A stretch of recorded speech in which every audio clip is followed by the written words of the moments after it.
Magandang gabi po.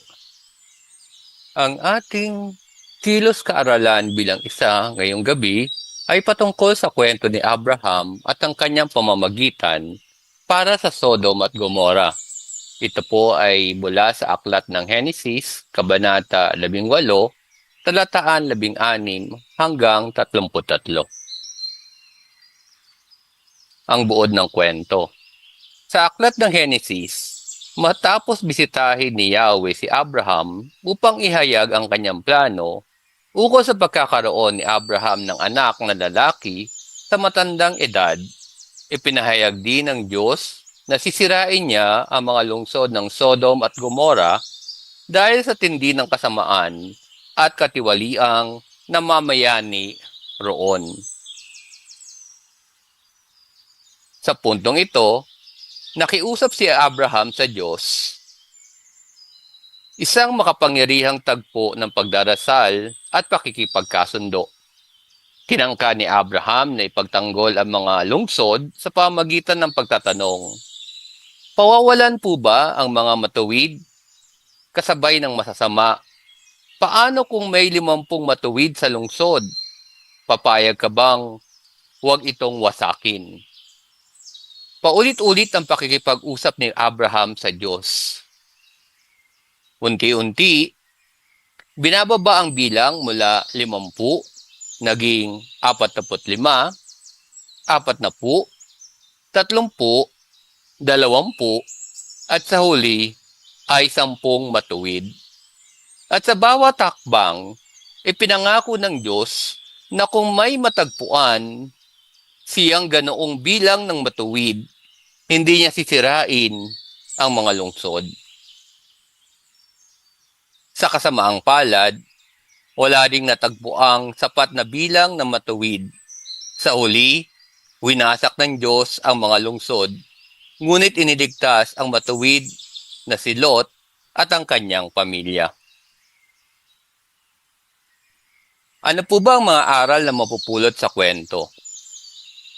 Una, ang panalangin ay maaaring magbago ng kalagayan. Ipinakita ni Abraham na sa kabila ng kapangyarihan ng Diyos, bukas siya sa pakikipag-usap at pakiusap ng tao. Ang panalangin, lalo na ang panalangin may malasakit sa kapwa, ay makapangyarihan. Pangalawa, malasakit sa kapwa kahit sa mga makasalanan. Hindi lang para sa sarili ang dasal ni Abraham, siya ay namagitan para sa buong lungsod. Ipinakikita nito ang kanyang habag at pagkalinga kahit pa sa mga taong hindi karapat-dapat. Pangatlo, ang katarungan ng Diyos ay may kasamang awa. Bagamat makatarungan ang Diyos at hindi niya palalampasin ang kasamaan, hindi siya agad magpaparusa. Binigyan pa niya ng pagkakataon ang mga tao sa pamagitan ng paghahanap ng matuwid. Pang-apat, ang kahalagahan ng mga matuwid sa lipunan. Sa kwento, naging saligan ng kaligtasan ng marami ang presensya ng ilang matuwid. Ipinapakita nito na ang kabutihan ng iilan ay maaaring makaimpluwensya sa kaligtasan ng nakararami. Panlima, pagpapakumbaba sa harap ng Diyos. Sa bawat pakiusap ni Abraham, may kasamang kababaang loob.